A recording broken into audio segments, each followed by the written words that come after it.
سورہ مبارکہ حجرات آیت نمبر 10 قرآن کا 108واں سورہ ہے، 26ویں پارے میں ہے۔ اس کی 18 آیتیں ہیں۔ یہ سورہ مدنی سورہ ہے۔ سال گزشتہ سے پیوستہ سال میں عرض کیا تھا کہ قرآن کی آیات اور سوروں کو پہچاننا چاہیں کہ کون سا مکے میں نازل ہوا ہے اور کون سا مدینے میں نازل ہوا ہے، تو آیت خود پکار کے بتائے گی کہ یہ مکی ہے یا مدنی ہے۔ یعنی وہ جو قرآن میں شروع میں لکھا ہوا ہوتا ہے سورے کے نام کے ساتھ کہ ہیا مکیتن ہیا مدنیتن، وہ نبی دیکھیں اور صرف بیچ میں سے کوئی آیت، یا جیسے ابھی میں نے یہ آیت پڑھی، کوئی اگر پوچھنا چاہے کہ یہ آیت مکے میں نازل ہوئی ہے یا مدینے میں، تو کیسے، کیا کسوٹی ہے، کیا پیمانہ ہے؟ جو پیمانہ دیا گیا ہے وہ ہے کہ اگر اصول دین، عقائد سے متعلق آیات ہیں تو وہ مکی ہیں، اور اگر اخلاقیات، احکامات اور آداب اور تہذیب سے متعلق پیغامات ہیں تو وہ مدنی ہیں، کیونکہ اللہ نے پہلے اللہ منوایا ہے، پھر اللہ نے رسول اللہ کو منوایا ہے، بلکہ اس کو برعکس بھی کر سکتے ہیں، اللہ نے پہلے رسول اللہ کو منوایا ہے اور پھر اللہ نے اپنے آپ کو منوایا ہے، اس لیے کہ جو منوانے آیا ہے پہلے اسے تو مانا جائے۔ تو پہلے انہوں نے اپنے آپ کو صادق اور امین منوایا ہے، جب سارے ماحول نے اور سارے معاشرے نے مان لیا کہ یہ سچے بھی ہیں اور امانت دار بھی ہیں، یہ صادق بھی ہیں اور امین بھی ہیں، پھر جب صادق مان لیا گیا اور امین مان لیا گیا تو پھر سرکار نے فرمایا کہ قولوا لا الہ الا اللہ تفلحوا، کہہ دو لا الہ الا اللہ فلاح پا جاؤ گے۔ تو سب نے ماننا تھا کہ جو سچا ہے، اور ایسا سچا ہے کہ اگر میں کہوں کہ کوہ ابو قبیس کے پیچھے ایک لشکر ہے تو مان لو گے؟ تو سارے قریش کے، مکے کے شہریوں نے کہا کہ ہم مان لیں گے کہ ہاں اس پہاڑ کے پیچھے لشکر ہے۔ فرمایا جا کر دیکھو اور نظر نہ آئے تو کیا کہو گے؟ تو سب نے کہا ہم یہ کہیں گے ہماری آنکھوں کا دھوکہ ہے، عبداللہ کا بیٹا جھوٹ نہیں بولتا۔ صلوات پڑھ لیں صادق نبی پر۔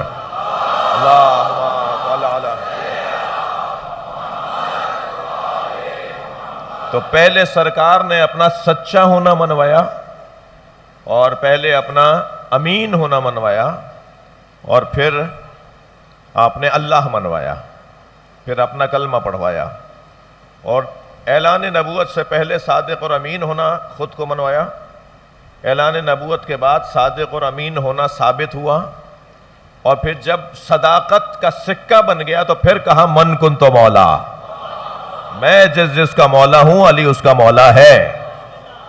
یہ سارا نظام کردار کی بنیاد پر مانا گیا ہے۔ تو اگر میں یوں کہہ دوں کہ عقائد یعنی توحید، عدل، نبوت، امامت، قیامت، اور پھر قیامت سے متعلق عقائد، اور پھر عدل سے متعلق عقائد، اور پھر نبوت سے متعلق عقائد، پھر امامت سے متعلق جو جڑے ہوئے عقائد ہیں، صرف یہ 5 عقائد تو نہیں ہیں، یہ تو 5 ٹائٹل ہیں، یہ 5 عنوانات ہیں، یہ 5 جس کو کہہ لیجیے موضوعات ہیں۔ کتاب ایک موضوع پر لکھی جاتی ہے، اس کتاب میں تو 50 باتیں ہوتی ہیں، اس کتاب سے جڑی ہوئی تو 50 پیغامات ہوتے ہیں۔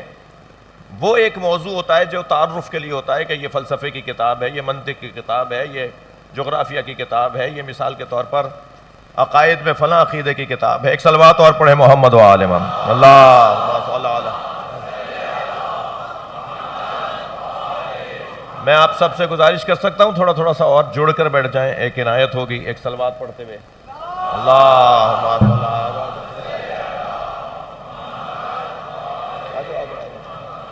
تھوڑا سا جڑ کے بیٹھ جائیے، ایک صلوات پڑھتے ہوئے آگے آئیے۔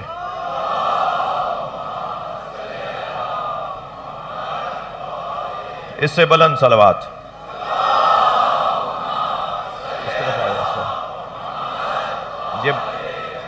یہ برآمدے والے دوست یہاں سیدھے ہاتھ پہ آ سکتے ہیں. آغا صاحب ادھر آ جائیے. میں آپ سے کہہ رہا ہوں آغا ایک آگے.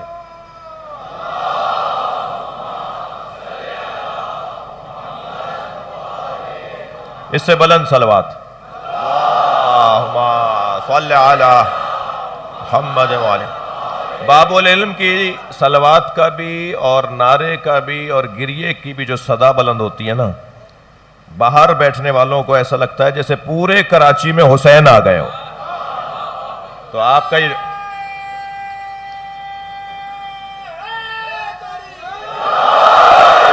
یہ جو آواز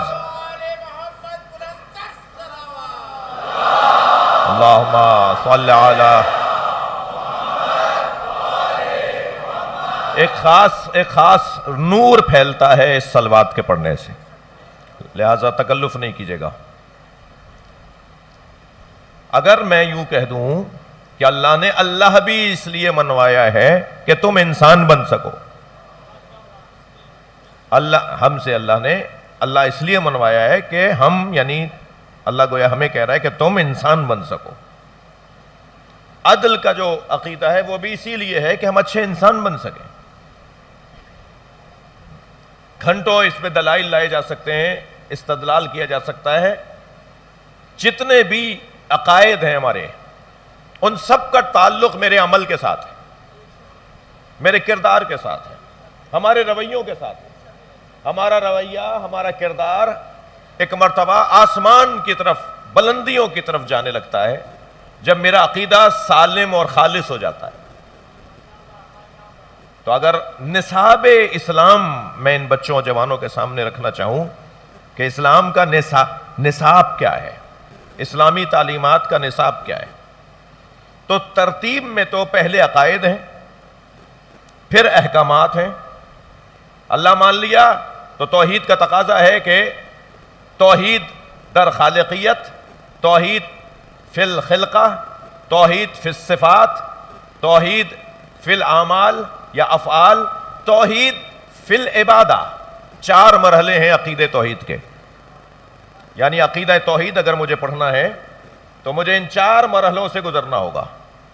برداشت کیجئے تھوڑی دیر مجھے آپ. سب سے پہلے مجھے ماننا پڑے گا میرا کوئی ایک خالق ہے. اگر میں والدین کی وجہ سے دنیا میں آیا ہوں تو وہ کس کی وجہ سے آئے، اور وہ جس کی وجہ سے آئے وہ کس کی وجہ سے آیا، اور پردادا جس کی وجہ سے آئے وہ کون تھا. تو ہمیں کہیں جا کے رکنا پڑے گا. جو کسی کی وجہ سے نہیں تھا وہ ذاتاً ہے. ایک منزل پہ جا کے ہم رکیں گے جو جا کے توحید کا مفہوم سمجھائے گا. ورنہ باطل ہے یہ گفتگو، فضول ہے یہ گفتگو، یہ نہ ختم ہونے والی گفتگو ہے کہ اسے اس نے بنایا، اسے اس نے بنایا، اسے اس نے بنایا. کہیں رکنا پڑے گا جسے کسی نے نہیں بنایا. اور جہاں جا کر میں رکوں گا کہ اسے کسی نے نہیں بنایا وہی اللہ ہے. ٹھیک ہے؟ تو جو خالقیت میں وحدہ لا شریک ہے، ایک منزل پر آ کر میں اسے وحدہ لا شریک مانتا ہوں خالقیت میں.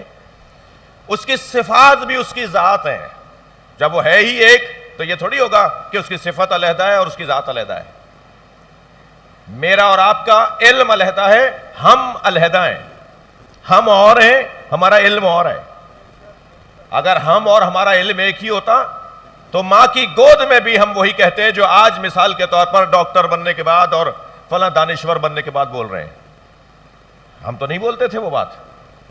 لہذا ہمارا علم علیحدہ ہے، علم ایک صفت ہے، اور ہم علیحدہ ہیں. لیکن اللہ کے ہاں اس کی ذات اور اس کی صفت 2 چیزیں نہیں ہیں.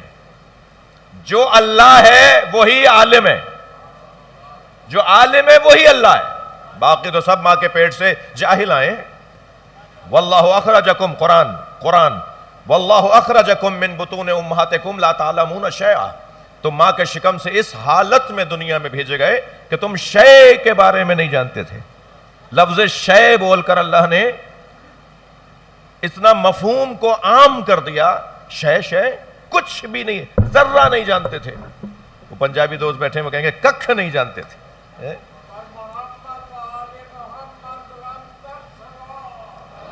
اللہم صلی علی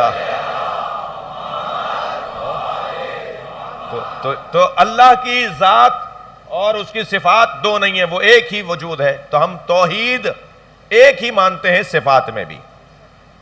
پھر وہ جو صفات اس کی عملی جلوہ دکھاتی ہیں، جو افعال کہلاتے ہیں اللہ کے، وہ اس کا فعل اور اس کی ذات دو نہیں ہے، ایک ہی چیز ہے، ایک ہی وجود ہے.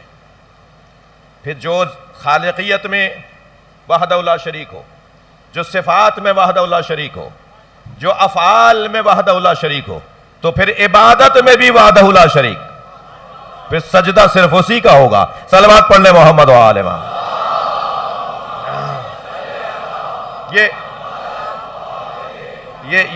میرا مضمون نہیں تھا، لیکن ایک بات کرنے کی تھی جو میں نے آپ کے سامنے. تو ہم اللہ کے بارے میں یعنی عقائد میں توحید کے باب میں جب آتے ہیں تو اس کا نتیجہ خود بخود ہمارے کردار تک آ رہا ہے یا نہیں؟ اور عبادت سے مراد یہ جو ابھی آپ نے نماز پڑھی ہے، یہ تو عبادتوں میں سب سے خوبصورت عبادت کا جلوہ ہے. ورنہ عبادت جس کو کہہ لیجئے کہ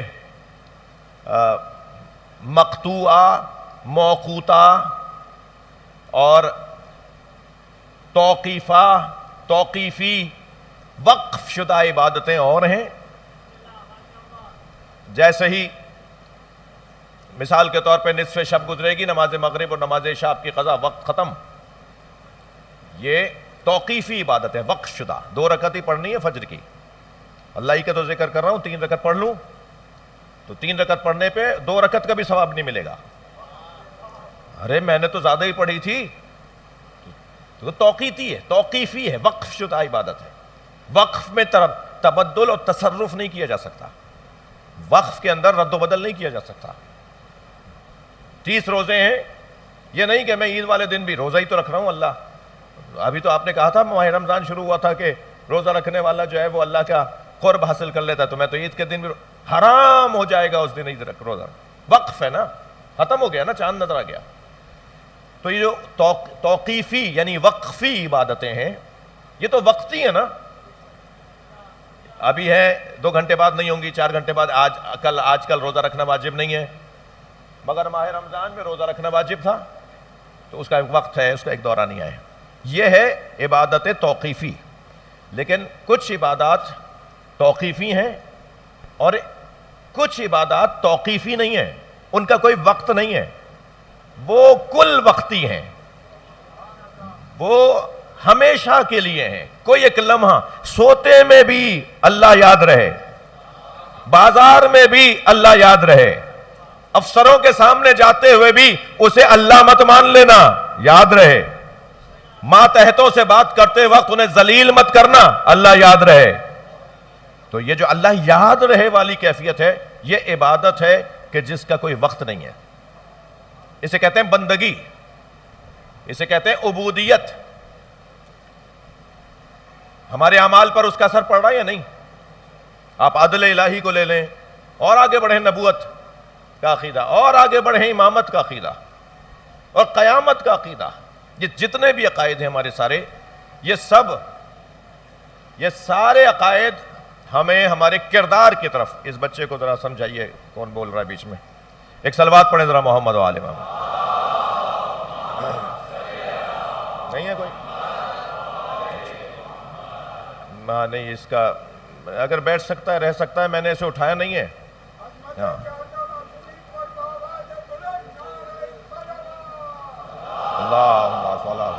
بیٹھو. اس کے بغیر مجلس کیسے ہوگی بھائی؟ اس کے بغیر مجلس کیسے ہوگی؟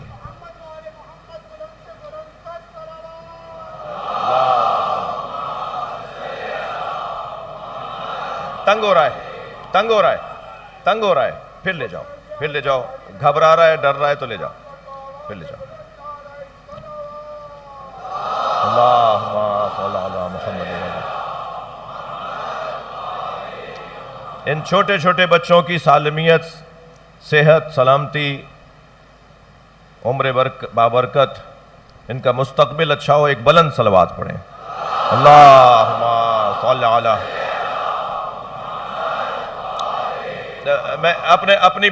میری بات آپ تک پہنچ گئی کہ عقائد کا تعلق ہمارے کردار کے ساتھ ہے.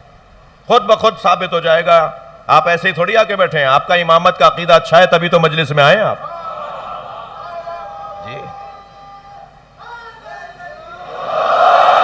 جی یہ جو خود بخود ہو گیا، یہ آپ کا امامت کا عقیدہ آپ کو لے کر آیا ہے نا.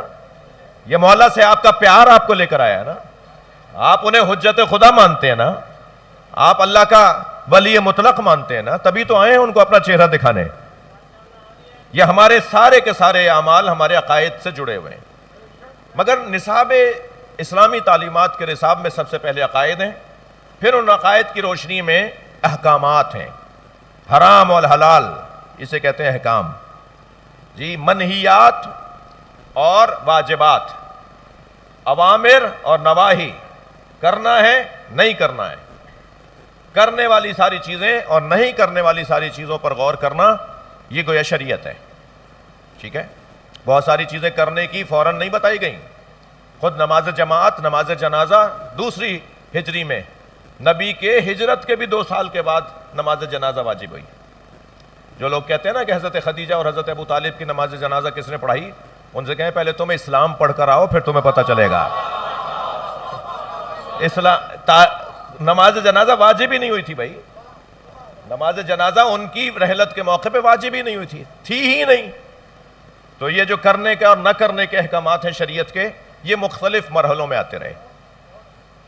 نصاب تعلیمات اسلامی میں تو عقیدے کے بعد شریعت، اور شریعت کے بعد جو تیسرا مرحلہ ہے وہ ہے اخلاقیات.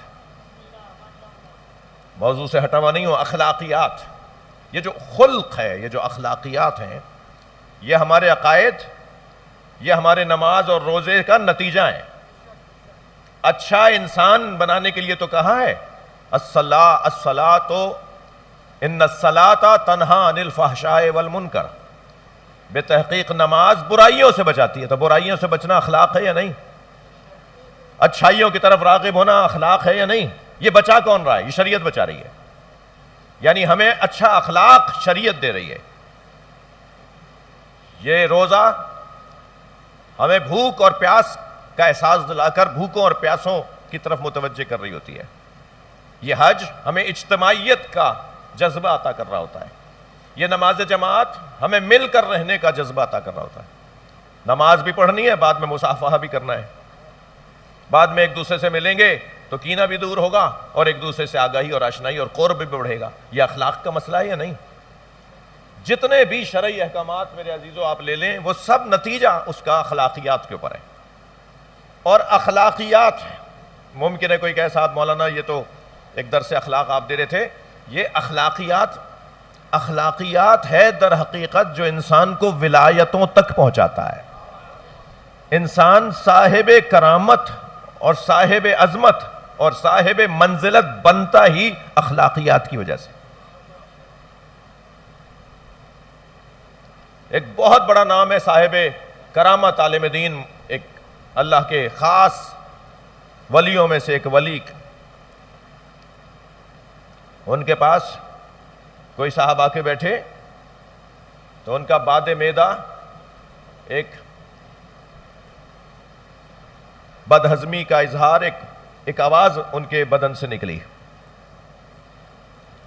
تو ایسے کان کو ہاتھ لگا کے کہنے لگے میں اونچا سنتا ہوں، ذرا اونچا بولنا. تو جس وقت ان کی وہ کیفیت ہوئی، اس وقت ان کا چہرہ پھیکا پڑ گیا تھا کہ میں اتنے بڑے عالم کے پاس بیٹھا ہوں اور میرے بدن سے ایسی ایک آواز آ گئی. تو جیسے ہی انہوں نے کہا میں اونچا سنتا ہوں، اونچا بولنا، تو ان کے چہرے پہ سکون، اطمینان بڑھنا شروع ہو گیا. اللہ نے اسی لمحے میں حجاب ہٹا دیے اور ولی بنا دیا. یہ کتنی سی بات تھی؟ صلوات پڑھیں ذرا محمد و آلہ محمد.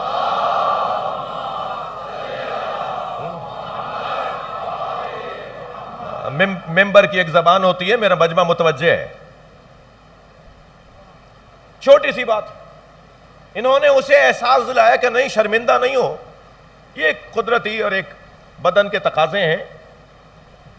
اس میں شرعی احکامات بھی ہیں. اگر کسی کی ری خارج ہو جائے پیش نماز کی تو وہ کیا کرے گا؟ وہ کیا سب کو بغیر وضو کے نماز پڑھائے گا؟ اسے حکم ہے کہ وہ پیچھے ہٹے. جو بالکل پیچھے کھڑا ہے وہ ایک قدم آگے بڑھ کر جماعت کو مکمل کرا لے. جی ایک لمحے میں ان کا اس خلق کی وجہ سے دوسرے کی آبرو رکھنا، دوسرے کا احترام رکھنا، دوسرے کی بے احترامی نہ کرنا، اس سے ایک مرتبہ حجابات ہٹنا شروع ہوئے اور اللہ نے انہیں ولی بنا دیا۔ ہمارے جتنے اسلام کے جتنے بھی پیغامات ہیں ان سب کا نتیجہ جا کے پہنچتا ہے اخلاقیات پر۔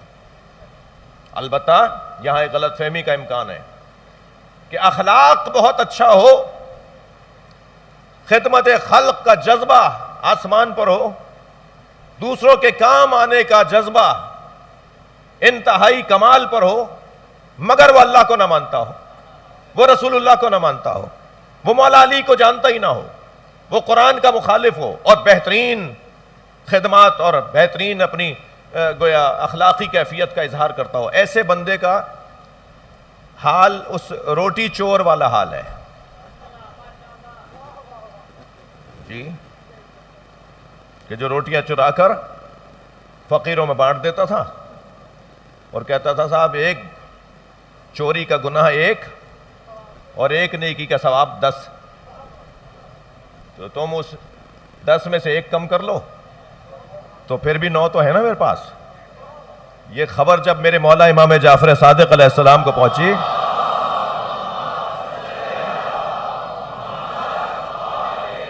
تو امام نے فرمایا اسے جا کے خبر کرو کہ اسے 1 بھی ثواب نہیں ملے گا، اسے 2 گناہ ملیں گے۔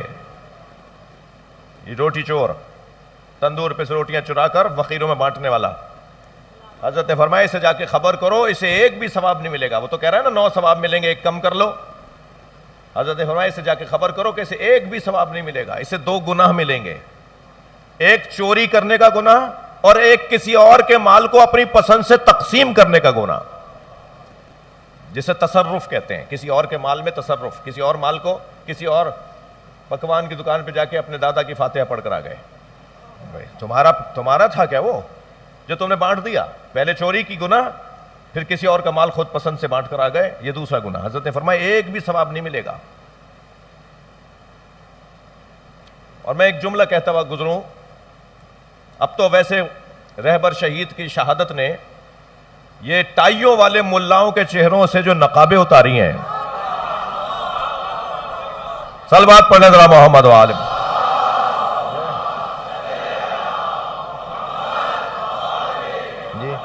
یہ لال پیلی ٹائیاں باندھ کے آنے والے ملا صرف لمبی داڑھیوں والے مائنڈ سیٹ کا شکار نہیں ہے، صرف اونچے پائچے والے مائنڈ سیٹ کا شکار نہیں ہے۔ یہ انگریز جنہیں ہم اتنا معتبر سمجھتے تھے، ہم تو الحمدللہ ممبر پہ بیٹھنے والے بہت پہلے سے انہیں جانتے تھے، مگر خود بعض ہمارے درمیان لوگ کہتے تھے ان کے بغیر تو گزارا نہیں ہے۔ علی والوں نے بتا دیا اللہ کے بغیر گزارا نہیں ہے۔ لبیک یا حسین،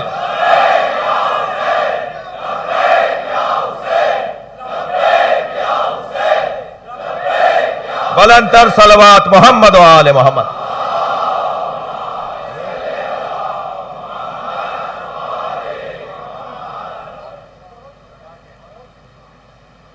کیسا اخلاقیات ہیں، کیسے اخلاقیات ہیں، کیسے کتنے بڑے انسان ہیں، یہ سب پر واضح ہو گیا نا۔ یہ کتنے بڑے انسانیت کی باتیں کرنے والے لوگ، یہ کتنے اچھی باتیں کرنے والے، سب پہ روشن ہو گیا نا کتنے اچھے لوگ ہیں یہ۔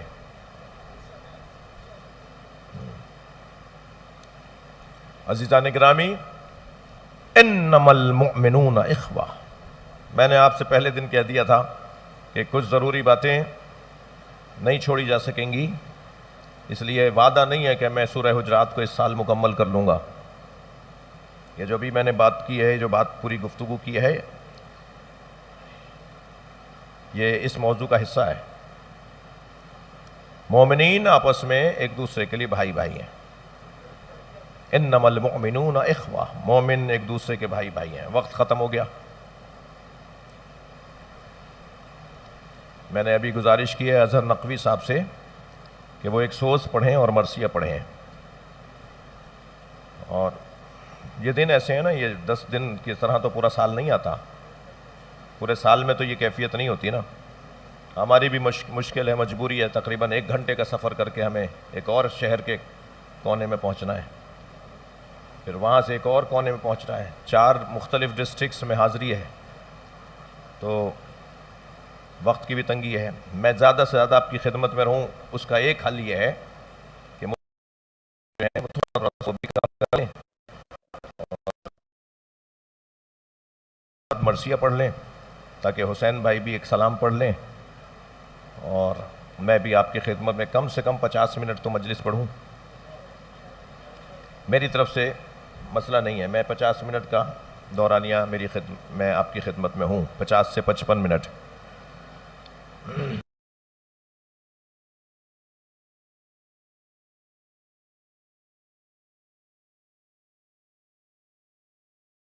سدرۃ المنتہا ہے، اخلاقیات کی سدرۃ المنتہا ہے.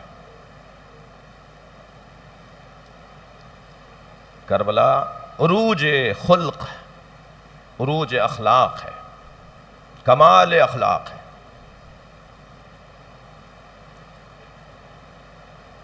جو معصوم کی گود میں پلا ہو، اس کی زبان سے معرفت، اس کی زبان سے انسانیت کے جملے سمجھ میں آتے ہیں. مگر جو 4 سال کی بچی ہو،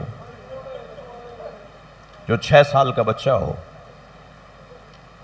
جس کی ہم عصمت کبریٰ اور صغریٰ کے بھی ہم گفتگو میں نہ لاتے ہوں، یعنی ہمارے نزدیک شاہدہ معصومین کمال عصمت پر ہیں. جناب زینب دلیل عصمت ہے، جسے علماء نے عصمت صغریٰ کہا ہے، محفوظ عن الخطا کہا ہے. چہاردہ معصومین کی عصمت پہ دلیل ہے مولا عباس. مگر جناب مسلم کے بچے، چھوٹے چھوٹے بچے جو شہادت سے پہلے کہہ رہے ہوں ہمیں 2 رکعت نماز پڑھنے دو، ہمیں پہلے 2 رکعت نماز پڑھنے دو. اخلاق اتنا کمال پہ ہے کہ جب بڑے بھائی کو ذبح کرنے لگا تو چھوٹے بھائی نے ہاتھ پکڑ کر کہا یہ میرا بڑا بھائی ہے، پہلے مجھے مارو. اور جب چھوٹے بھائی کو ذبح کرنے لگا تو بڑے بھائی نے خنجر پکڑ لیا اور کہا یہ میرا چھوٹا ہے، پہلے مجھے مارو. اخلاق تو دیکھیے، کمال خلق ہے اس گھرانے کے کم سن بچوں میں. عزادارو، حضرت عقیل ابن ابو طالب کے آنے پر نبی مکرم کھڑے ہو گئے، اپنے برابر میں بٹھایا، بڑی محبت کا اظہار فرمایا. تو ایک بنی ہاشم کے نبی کے گھرانے کے ایک فرد نے سوال کیا، یا رسول اللہ آپ عقیل سے بہت محبت فرماتے ہیں. فرمایا عقیل کے بچے میرے حسین پہ قربان ہو جائیں گے. حضرت ابو طالب کی پوری نسل کربلا میں قربان ہوئی ہے. 72 میں 54 آل ابو طالب شہید ہوئے ہیں. کربلا کے میدان میں امام حسین کے رشتہ دار، امام حسین کے خونی رشتہ دار، وہ 54 کی تعداد میں شہید ہوئے ہیں. اور ان 54 میں سب سے زیادہ، ان میں 54 میں مولا علی کی اولادیں ہیں، حضرت جعفر کی اولادیں ہیں، عبداللہ ابن جعفر، حضرت عون محمد، جناب زینب کے بچے، حضرت عبداللہ حضرت جعفر کی اولادیں ہیں، حضرت مولا علی کی اولادیں ہیں. بٹھا لو اس بچے کو. اور ان شہیدوں میں سب سے زیادہ، اگر کوئی خاندان تعداد میں سب سے زیادہ شہید ہوا ہے تو حضرت عقیل کی اولاد. حضرت عقیل کا سارا گھرانہ مار دیا گیا، اور ان میں حضرت مسلم، کربلا کا پہلا شہید. ابھی کربلا بپا نہیں ہوئی ہے، مگر کربلا کے شہیدوں میں پہلا شہید. ممکن ہے کوئی بچہ مجھ سے مجلس کے بعد کہے کہ کربلا میں تو شہید نہیں ہوئے، تو کربلا کا پہلا شہید کیسے ہے؟ تو اسے جواب یہ دوں گا، کربلا کے شہیدوں کی ایک نشانی یہ ہے کہ وہ پیاس سے مارے گئے. اجرکم اللہ، اجرکم اللہ. اللہ آپ کو کسی غم میں نہ رلائے. کربلا کے شہیدوں کی ایک نشانی، وہ سب پیاسے مارے گئے، اور حضرت عقیل کے فرزند حضرت مسلم کربلا کے پہلے شہید ہیں، پیاسے مارے گئے۔ جب کٹورا بھر کے پانی کا دیا گیا نا، پانی مانگا نا، آخری وقت میں فرمایا مجھے پانی پلا دو، پیاس لگ رہی ہے۔ سرائی رکھی ہوئی تھی، کسی نے پانی کا کٹورا بھر کے دیا،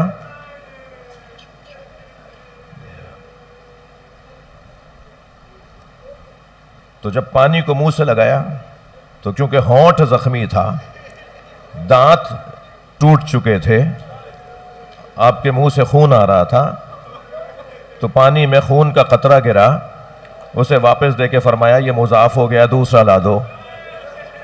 دوسری دفعہ آیا، پھر اس میں پانی خون کا قطرہ گرا، پھر فرمایا تیسری دفعہ پھر لا دو۔ پھر جب تیسری دفعہ بھی خون کا قطرہ گر گیا نا، تو کٹورا واپس کر کے فرمان لگے شاید میرے مولا مجھے پیاسا شہید دیکھا، شاید حسین یہ چاہتے ہیں کہ میں پیاسا مارا جاؤں۔ اجرکم اللہ، اجرکم اللہ، اللہ آپ کو کسی غم میں نہ رلائے، جو جہاں بیٹھا ہے اپنی آواز کو آزاد کرے گا۔ حضرت عقیل کے 6 بچے، 2 بیٹیاں، 4 بیٹے، 2 بیٹیاں 4 بیٹے حضرت عقیل کے، اور ان بچوں کی ماں کا نام بتاؤں؟ حضرت رقیہ بنت علی۔ میں آپ سب سے گزارش کروں گا، خاص طور پر لاہور بی بی پاک دامن کو سلام کرنے جایا کریں۔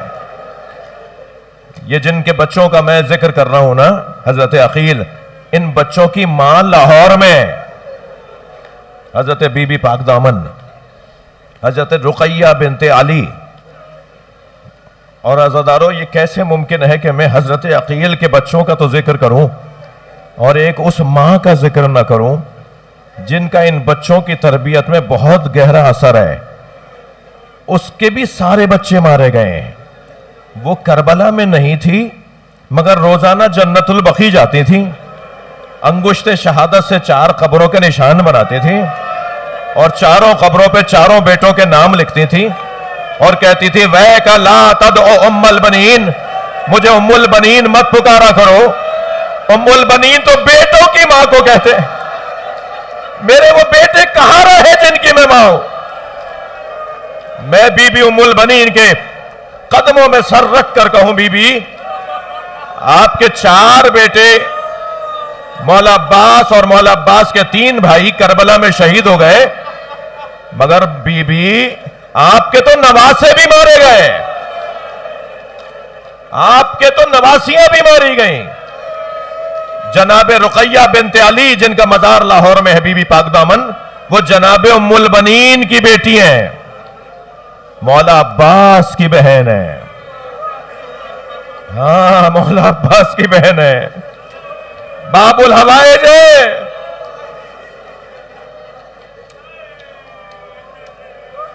اجرکم اللہ، جو جہاں بیٹھا ہے اپنی آواز آزاد کرے۔ آج عجیب میں مصائب جناب مسلم کے بچوں کے 2 شہزادوں کے مصائب پڑھے جاتے ہیں نا ہمارے ہاں، طفلان حضرت مسلم۔ یہ طفلان حضرت مسلم جو مسیم میں دفن ہے، یہ 2 بھائی صرف شہید نہیں ہوئے ہیں، یہ 4 بھائی اور 2 بہنیں۔ ایک بہن کا نام ہے حمیدہ، ایک بہن کا نام یعنی بی بی حضرت مسلم کی بیٹی، ایک بیٹی کا نام ہے بی بی حمیدہ، اور ایک بی بی کا نام ہے be be Atiqa. Be be حمیدہ کے نام کے ساتھ حمیدہ بنت مسلم، لیکن جب ان کے مزار پر آپ جائیں گے نا تو لکھا ہے حمیدہ بنت الحسین۔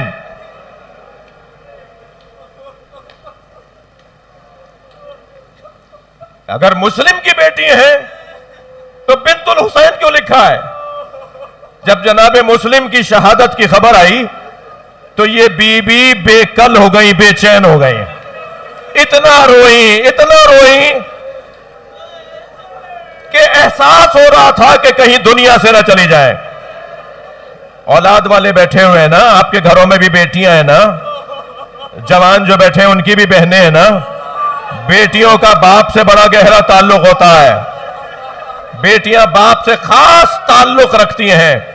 یہ بیٹیوں کا باپ سے تعلق میں نے کربلا میں دیکھا، جب ذوالجناح خبر شہادت حسین لے کر آیا تو ڈھونڈ رہا تھا سکینہ کہاں ہے. اسی خیمے پہ جا کے رکا جس میں سکینہ تھی, اور ایسے پیر مارنے لگا جیسے ماتم کر رہا ہو, اور ایسے آوازیں نکالنے لگا جیسے نوحے پڑھ رہا ہو. جب جناب سکینہ کو اندازہ ہوا کہ بابا کا گھوڑا آیا ہے تو بی بی خیمے سے باہر آئیں. رونے والوں کیا دیکھا, خالی گھوڑا کھڑا ہے. تو ایک مرتبہ انتہائی وقار کے ساتھ قدم اٹھائے, گھوڑے نے گردن جھکا دی, بی بی نے گردن پہ ہاتھ رکھا, اور بیٹی کا باپ سے پیار دیکھیے, اور آواز دے کر کہتی ہے یا جوادہ ابھی حل سوقیا ابھی ہم قتلا اچھانا. اے میرے بابا کے باوفا گھوڑے, اتنا بتا پانی پلا کر مارا. میرا بابا پیاسا بہت. اجرکم اللہ, اجرکم اللہ. جب جناب مسلم کی شہادت کی خبر, امام مکے سے کربلا جا رہے ہیں, مدینہ سے مکہ آئے, مکے سے کربلا, 8 ذی الحج کو سارا عالم اسلام حج کرنے آ رہا تھا, اور کعبے کا مالک, کعبے کا وارث کعبے کو چھوڑ کر جا رہا تھا تاکہ کعبے کی حرمت محفوظ رہ جائے. رستے میں خبر ملی کہ مسلم کو مار دیا, تو بی بی حمیدہ اتنی روئیں کہ امام حسین نے اپنے گلے سے لگا کر کہا, جس پر وہ مطمئن ہوئی اور ان کے آنسو رکے, اور وہ جملہ یہ تھا کہ آج کے بعد حسین تمہارا بابا نہیں گیا. رونے والوں, مجھے نہیں پتا بچیاں بھی مجلس سن رہی ہیں یا نہیں. خواتین کی گودوں میں چھوٹی چھوٹی بچیاں. جب امام حسین نے یہ کہہ دیا تھا کہ آج کے بعد حسین تمہارا بابا ہے, تو میں رونے والوں سے پوچھوں, جب حسین کے گلے پہ خنجر چل رہا تھا, یہ بچی کہاں گئی؟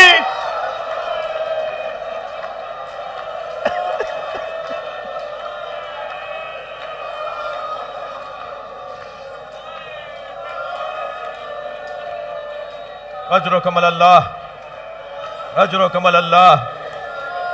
صبر کرو میرے دوست,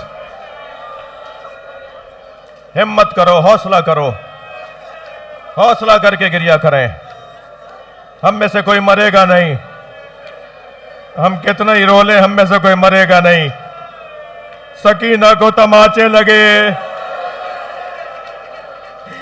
زینب کو تعزیانے لگے.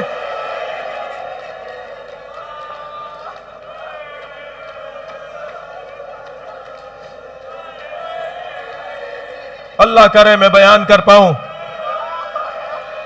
حضرت مسلم کی دوسری بیٹی حضرت عاتقہ بنت مسلم ابن عقیل. حوصلہ کریں, حوصلہ کریں, مجھے جلدی نہیں ہے, حوصلہ کریں, رونے کے دن ہے, 2 محرم ہے. دوسری بیٹی حضرت مسلم ابن عقیل کی, امام حسین کی مولا عباس کی بھانجی حضرت عاتقہ بنت مسلم ابن عقیل. معلوم ہے وہ کیسے شہید ہوئیں؟ اللہ آپ کو شام لے جائے, اور اگر یہ کبھی اختیار ہونا آپ کے کہ آپ بیروت میں اتر کر لبنان کے رستے سے شام آئیں, تو ضرور اس رستے کو اپنائیے گا. اس لیے کہ بیروت کے اور شام کے, یعنی لبنان کے اور شام کے بارڈر پر جس شہر کو بالا بک کہتے ہیں, بالا بک, اس بارڈر والے شہر میں مولا حسین کی 2 بیٹیوں کے مزار ہیں, جن پہ ہر ایک زائر نہیں جا پاتا. وہ اگر وہاں سے آئے گا تو جا سکے گا, کیونکہ بارڈر کا شہر ہے. وہ جو 2 بیٹیاں ہیں نا, ان بیٹیوں میں ایک بیٹی کے مزار پر جب میں گیا, وہاں بیٹھے ہوئے ایک عرب عالم سے میں نے پوچھا کہ مجھے ذرا ان بچوں کے حال بتائیں. تو انہوں نے کہا یہ بچی, وہ ایک بہن وہ ہے کہ جسے ظالموں نے پتھر مارا, جب یہاں سے گزر رہے تھے تو پتھر مارے جا رہے تھے, تو ایک پتھر اس کی پیشانی پہ آ کے لگا, اتنا خون بہا کہ یہ بچی شہید ہو گئی. اور ایک اور بی بی خولہ امام حسین کی بیٹی حضرت خولہ, ان کا مزار میں نے پوچھا ان کی شہادت کیسے ہوئی, تو بتایا کہ یہ اونٹ سے گریں اور اونٹ نے ان پہ پیر رکھ دیا. اس بچی کو زینب یہیں دفنا کے چلی گئی. حضرت عاتقہ, حضرت مسلم کی بیٹی حضرت عاتقہ شہید ہوئی ہیں کربلا میں. جب خیمے جلے تو خیموں سے بچے ایسے باہر نکلے کہ جیسے تسبیح کا دھاگا ٹوٹ جائے تو دانے بکھرنے لگتے ہیں. یہ سارے بچے میدان کربلا میں بکھر رہے تھے. حضرت عاتقہ پر ایک گھوڑے نے پیر رکھ دیا. یہ حضرت مسلم کی بچی کربلا میں شہید ہوئی. اجرکم اللہ. ہو گئی مجلس. مگر حضرت مسلم کے 4 بیٹوں کا حال بھی تو سن لیجئے. 2 بیٹے جناب رقیہ کے ساتھ کربلا میں آئے, بی بی پاک دامن کے ساتھ کربلا میں آئے, اور 2 بیٹے حضرت مسلم کے ساتھ کوفہ آ گئے. جو بیٹے کوفہ حضرت مسلم کے ساتھ آئے ان میں ایک محمد اور ایک ابراہیم, جن کے مزاروں پر آپ مسیب میں جاتے ہیں. عراق کوفے کے پاس ایک شہر مسیب, وہاں ان دونوں شہزادوں طفلان حضرت مسلم کے مزار ہیں نا. اور 2 بھائی حضرت رقیہ کے ساتھ کربلا میں آ گئے. ایک کا نام ہے عبداللہ ابن مسلم اور دوسرے کا نام ہے محمد اصغر. وہ جو کوفہ میں بابا کے ساتھ گئے ہیں وہ محمد ہیں اور ابراہیم ہیں, اور جو کربلا میں ماں کے ساتھ آئے ہیں وہ ابراہیم ہیں اور محمد اصغر ہیں. یہ دونوں بھائی کربلا میں شہید ہوئے. وہ دونوں بچے مسیب میں شہید ہوئے. حضرت مسلم کے 4 بچے جوان, 4 بیٹے قربان ہوئے. عبداللہ ابن مسلم کا حال بتاؤں کیا ہوا. آ کے کھڑے ہو گئے, ماموں مجھے جانے کی اجازت ہے. امام حسین نے ایک حسرت بھری نگاہوں سے دیکھا اور خوب نگاہ بھر کے دیکھنے کے بعد پیشانی پہ پیار کیا اور فرمایا جاؤ اپنے بابا کے جوہر شجاعت دکھاؤ, جاؤ جاؤ جاؤ میدان کربلا میں جاؤ. حضرت عبداللہ ابن مسلم جب کربلا میں آئے ہیں تو بلا تشبیہ برق کی مانند میں منع میں سرا قلب لشکر مختلف میدان کے اندر پھیلے ہوئے لشکروں میں چلے جاتے تھے اور سروں پہ سر اتار رہے تھے. اتنا حضرت عبداللہ ابن مسلم نے دشمن کو فنار کیا کہ آخر دشمنوں نے یہ کہنا شروع کیا کہ پتہ لگاؤ یہ کس کا بیٹا ہے. تو خبر آئی یہ مسلم کا بیٹا ہے. تو یہ سب گھبرا رہے تھے کہ کیونکہ اس کے بابا کو ہم نے کوفہ میں مار دیا, یہ یہاں پر جلال کی کیفیت میں ہے. بہت دیر لڑے حضرت عبداللہ ابن مسلم, لیکن عزادارو ایک مرتبہ ایک شخص نے بالکل سامنے آ کر ایک تیر چلانا چاہا. جب وہ تیر فضا میں ان کی طرف آیا تو انہوں نے اپنے ہاتھ سے تیر کو پکڑنا چاہا. جب تیر کو پکڑ رہے تھے تو وہ تیر ایسے آگے آیا کہ ان کا ہاتھ ان کی پیشانی سے جڑ گیا. وہ تیر ان کے ہاتھ پر لگا, یہ تیر اور پیشانی اور ہاتھ جڑ کے رہ گئے. اب مجھے نہیں پتا پہلے سر کاٹا گیا یا پہلے ہاتھ. گھوڑے سے زمین کی طرف آئے اس کیفیت میں کہ ہاتھ پیشانی سے جڑا ہوا ہے. اللہ اللہ کیا منظر ہے. یہ حضرت عبداللہ ابن مسلم کا حال ہے. اور سنیں گے 2 بھائی ہیں جو اپنے بابا کے ساتھ کوفہ گئے ہوئے ہیں. ابھی تو عاشور کے دن تو ان کی شہادت نہیں ہوئی. 28 یہ حضرت مسلم کی شہادت 9 ذی الحجہ کو تو ان کی شہادت نہیں. 1 سال تک زندان میں رہے. 1 روٹی ملتی تھی, دونوں بھائی اس میں سے کچھ کھا کر افطار کر لیتے تھے. دن بھر روزہ رکھتے تھے, رات بھر اللہ کی عبادت کرتے تھے.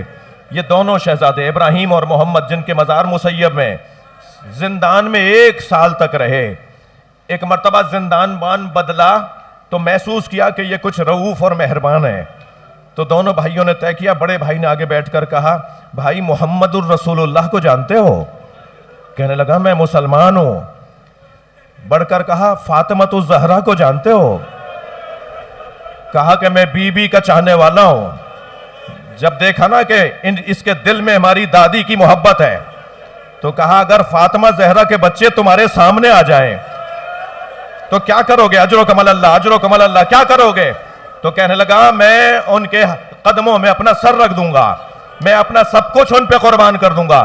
تو کہا پہچانو ہم فاطمہ کے پوتے بیٹھے, جانو ہم فاطمہ کے نواسے بیٹھے. اجر و کمال اللہ. اس دربان نے دروازہ رات کو کھول دیا کہ میں تمہیں آزاد کر رہا ہوں, چلے جاؤ, میں اتنا کروں گا کہ تمہیں آزاد کر دوں گا. رات کی تاریکی میں آزاد ہوئے.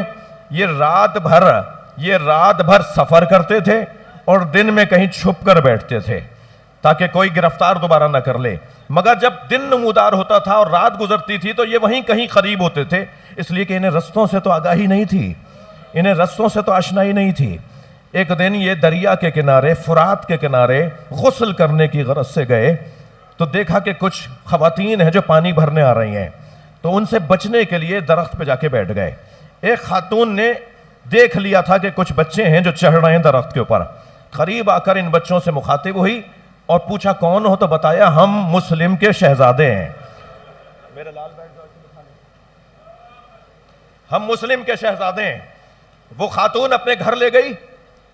اس خاتون کا بیٹا حارث جو عبید اللہ ابن زیاد کا جلاد ہے، وہ جب گھر میں آیا نا اور دیکھا کہ وہ شہزادے جنہیں میں تلاش کر رہا ہوں وہ تو میرے گھر میں ہیں، مجھ سے بیان نہیں ہو پائے گا، دونوں بچوں کے ہاتھ پیر باندھ کر ساری رات اس ظالم نے اپنے گھر کے ایک درخت سے بٹھا دیا، اور جب دوسرا دن نمودار ہوا تو دونوں کو بالوں سے پکڑ کر، بہت سخت جملے ہیں جو کتابوں میں لکھے ہوئے ہیں، جس بے حرمتی کے ساتھ لے کر گیا ہے، اور دریائے فرات کے کنارے پہنچ کر اس نے چاہا کہ ذبح کرے، اجرکم اللہ، تو ایک بھائی نے کہا پہلے مجھے مارو، دوسرے بھائی نے کہا پہلے مجھے مارو، اور پھر دونوں بھائیوں نے کہا ہمیں 2 رکعت نماز پڑھنے دو، اور جب دونوں بھائیوں نے نماز پڑھ لی تو اس نے دونوں بھائیوں کے سر قلم کر دیے اور دونوں کے جنازوں کو نہر میں فرات میں پھینک دیا۔ سنیں گے عزاداروں، منظر بڑا عجیب تھا، دونوں بھائیوں کے جنازے ایک دوسرے سے لپٹ رہے تھے، اور جس طرف سے دریا بہہ رہا تھا اس کے برعکس جنازے جانے لگے، اور مسیب میں ایک دیہات سے گزرنے والا یہ دریا وہاں جا کے جنازے کنارے پر آ گئے، وہاں کے ایک کاشتکار نے جنازوں کو نکال کر وہاں دفنایا جہاں آج مزار ہے۔ مجلس مکمل کر رہا ہوں، یہ دونوں کٹے ہوئے سر تشت میں رکھ کر عبید اللہ کے سامنے لے گیا۔